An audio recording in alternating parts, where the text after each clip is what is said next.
Hey, what's up? My name is Ace. I am a tropical and draconic astrologer, and I use Chaldean numerology in my practice and my services. And welcome to my YouTube channel. Today we're going to be talking about universal 7 numbers, aka this year, 2023, is in fact a universal 7 number, and I'm going to help you understand what the fuck that means. What is a new universal number? What are we going to expect? What are the themes that are highlighted? And shit, what else? What the fuck should you do is very much the vibe of this video. So make sure you like, subscribe, and share. Shit, what else do YouTubers be saying? This is my first time. I'm new here, guys. There's a difference between Chaldean numerology and Pythagorean numerology. There are a couple of similarities between the two. Pythagorean has life path numbers, and Chaldean has destiny numbers, which are calculated the same way, but some of the calculations are different. How you get your name number is different. There's a lot of differences, so don't use Pythagorean to understand what the fuck I'm saying. A universal number is calculated by adding the digits of the year together. So you have 2 plus 0 plus 2 plus 3 equals 7, so we get a universal 7 year, but that is going to be different than your personal year number, which I actually do have a calculation on how you do that on my Twitter, so you should follow me at Your Soul Lab on literally everything. Your personal year number will affect you personally, but the universal number will impact everybody universally. What I will be going over are the themes that will impact everybody universally outside of their personal year numbers. But if you want me to do a video on that, comment down below and let me know. And each number in Chaldean numerology is connected to a planet, so I'm gonna give you a nice little rulership, and I'll help you out throughout this video so we know what's up. 1 is connected to the sun, 2 is connected to the moon, 3 is connected to Jupiter, 4 is connected to Uranus and the North Node, 5 is connected to Mercury, 6 is connected to Venus, 7 is connected to Neptune and the South Node, 8 is connected to Saturn, and 9 is connected to Mars. In Chaldean numerology, 0 don't mean shit, so we ain't gonna talk about her. We're just not gonna talk about her.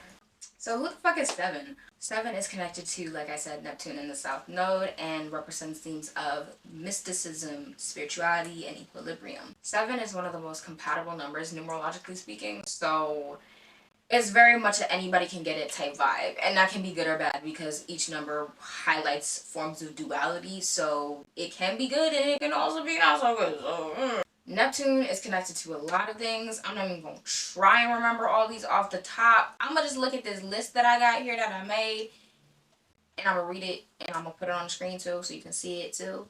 And yes, so we got mysticism, secrecy, glamour, delusion, illusions, what is beyond your control, where you surrender, a sense of oneness, spiritual development, inspiration, imagination, escapism, perceptiveness, compassion, and total transformation, as well as self-destruction, evasiveness, confusion, uncertainness, destruction of the mental, spiritual, and emotional, devastation, delusion. If I didn't already say that already, I feel like I already said that.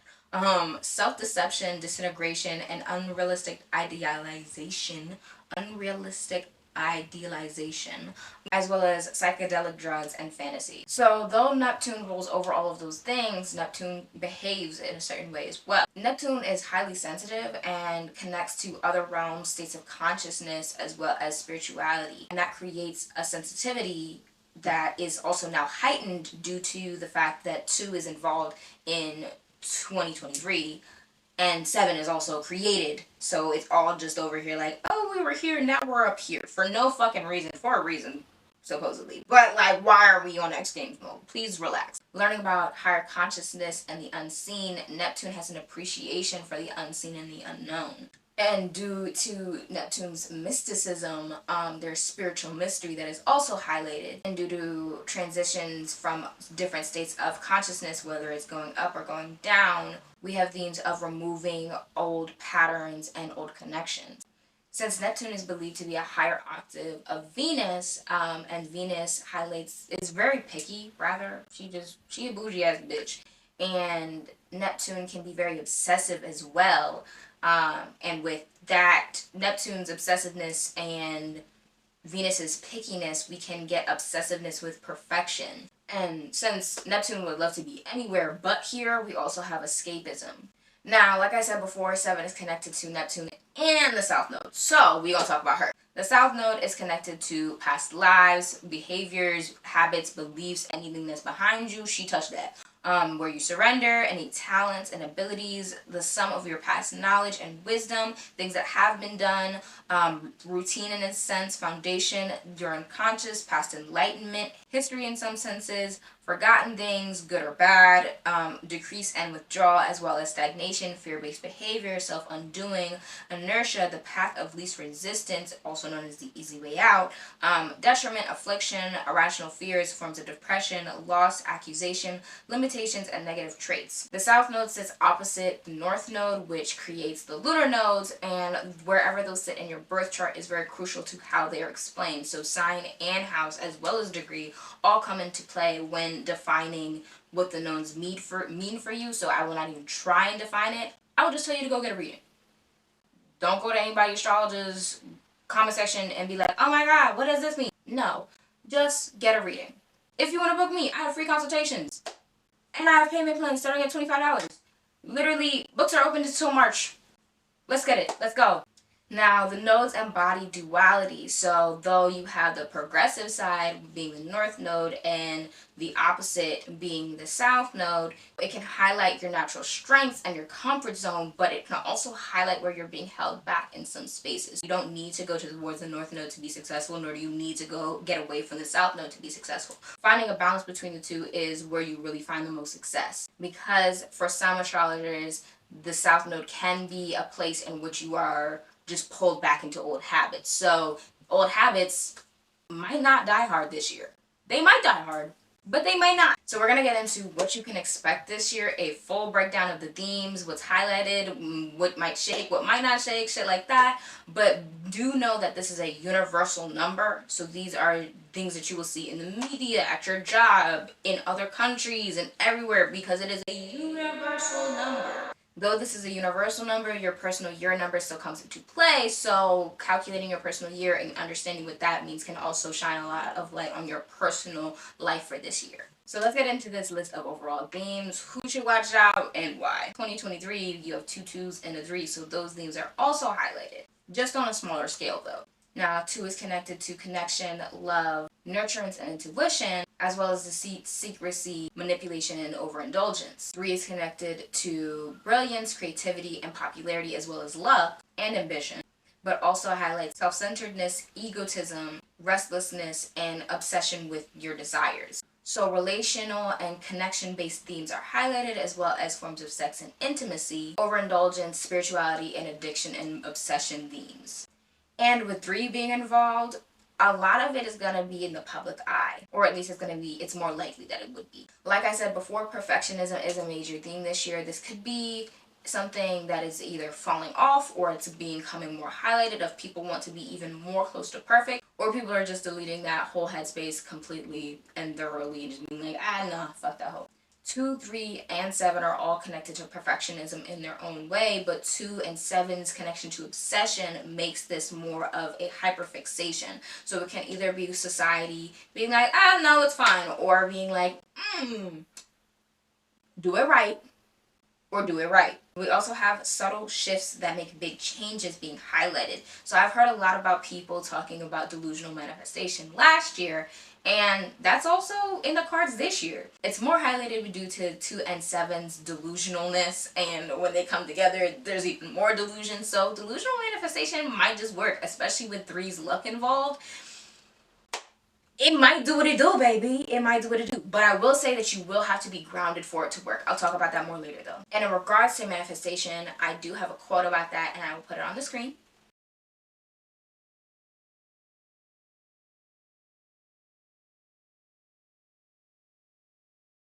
So taking that into account when you're thinking about manifestation, I feel like can be beneficial. We also have addictive themes being highlighted too, especially with stalkers, obsessive people in general, and higher drug use and abuse.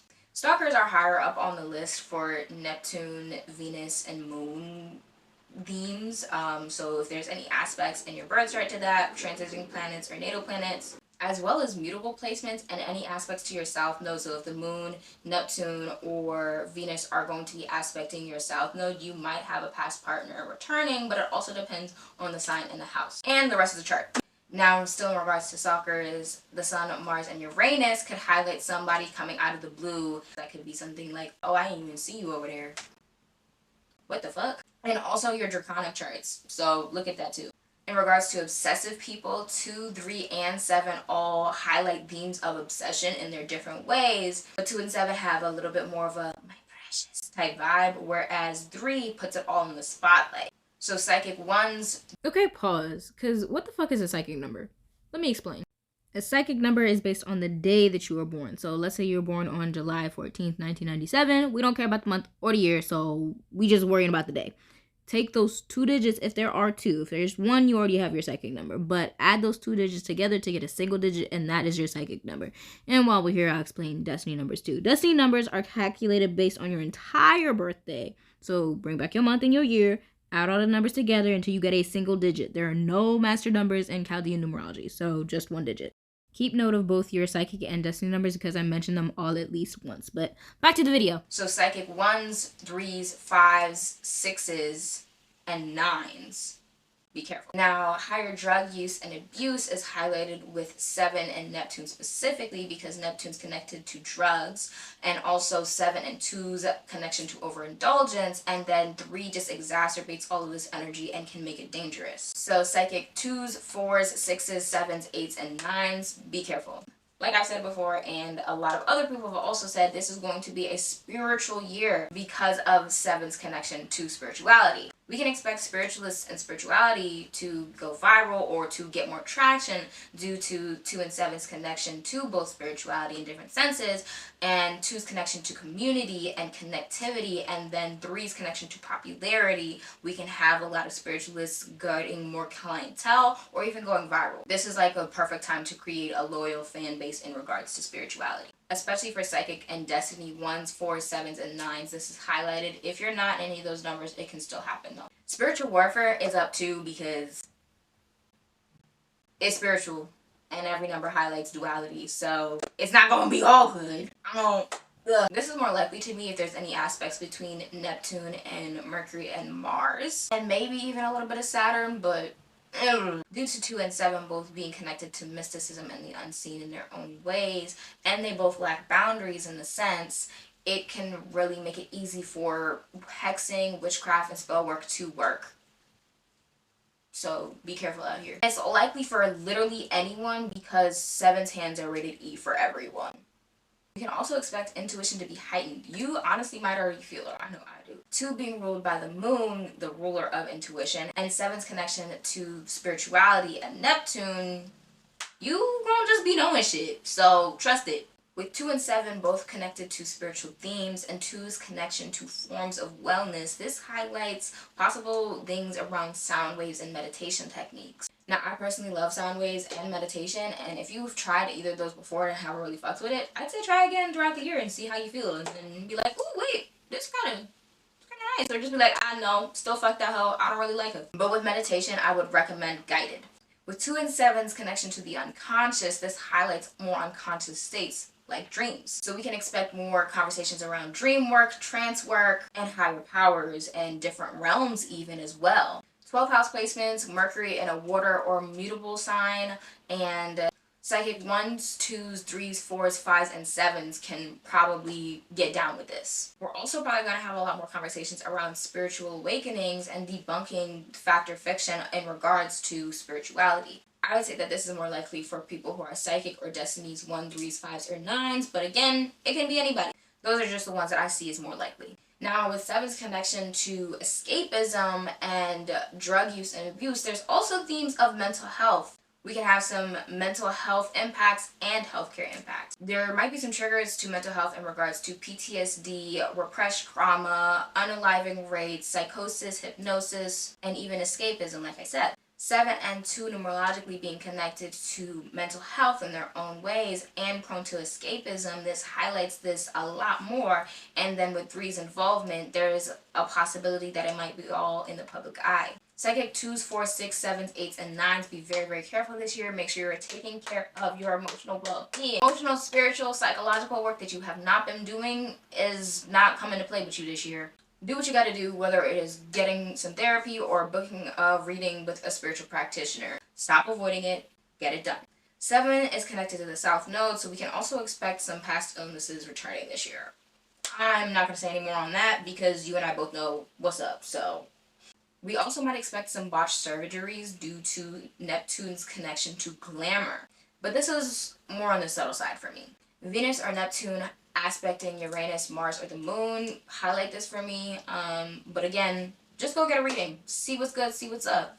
Get a reading. There's also likely to be some spikes in anxiety and depression due to 7's connection to mental health and 3's connection to wanting bigger and better. So for some people that might be a, oh yes, let's get bigger and better, and for others it can be scary. So take care of yourself. Health impacts involving the blood, especially circulation, the stomach, like indigestion and constipation, diseases, illnesses, and things with the genitals are involved because those are all things that 7 is connected to in Chaldean numerology. So I don't know what else to tell you other than check on your friends who have Virgo placements. Now we also might see some things changing in regards to the arts. Some groundbreaking art might appear this year. Or maybe even uncovering some shit on some past artists. Or even their history. Now if you are an artist and are Venus, Moon, or Neptune ruled, Psychic or Destiny 1, 2, 3, 5, 6, or 7, or even 9, you could see some changes around creativity. So if you've been thinking about putting out some art, I'd say go for it. Now, like I said before, 7 is connected to the South Node, so past literally anything. Anything can pop up. This can be anything from your old beliefs to things that you loved as a child, behaviors, mannerisms, even things of that sort. It's going to be a lot of people being like, oh, yo, you remember this type vibe. We can also see a lot of black and white, even VHS. There's a lot of themes that is just like, hey, yo, you remember this? Because also nostalgia, that's connected to 7 and Neptune. And again, with 3's involvement, the spotlight's involved, so it's something that you'll probably see socially. The unconscious is also at play this year. So like I said, themes around dreams are involved, but also psychedelics, because Neptune fuck with them. 7 and 2 are both connected to dreams in their own ways, and Neptune is connected to psychedelic drugs, like I said. Now, 3's subtle connection to intellect also puts us in a space where there might be some studies and work done around psychedelic drugs and dreams. Lucid and predictive dreaming is also at play due to 7's connection to illusions, 2's connection to dream spaces, and 7's connection to dream spaces. The South Node being the polar opposite of the North Node, and the North Node being connected to the future in some spaces, puts all of this together to create a perfect, nice little boat for this to float. 3 helps with the predictive side of it, but it does bring more themes of conversations and studies down on it, but it is something that could impact the masses due to 3's powers. So like multiple people having the same or similar dream. We can also expect dreams being more connected to reality, so whatever you're dreaming about, you might just see it in your physical space. Also the movement of the lunar nodes becoming conjunct with the draconic nodes. I actually made a tweet about this. This is happening on January 11th, 2025, but we might get a taste of this due to 7's spiritual connection. So watch out. Watch out. Pay attention to those dreams. Dream journal. Go get yourself some dream readings if you want to. Really take notes on your dreams because they might just help you out. That's everything that you can expect. And I do know that I'll be a little specific with some of the things, but even though there was those specificities, still go get a reading. I'm not playing with you. So what to do with this energy? One of the main things that you should do is just surrender and release. This does not mean just delete your intentions. It means set your intentions and let go of the outcome.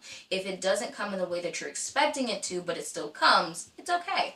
But make sure that you're setting your intentions and being like, you know what, leaving it up to God type shit. I actually have another quote to go along with this. So here you go. Here's your quote.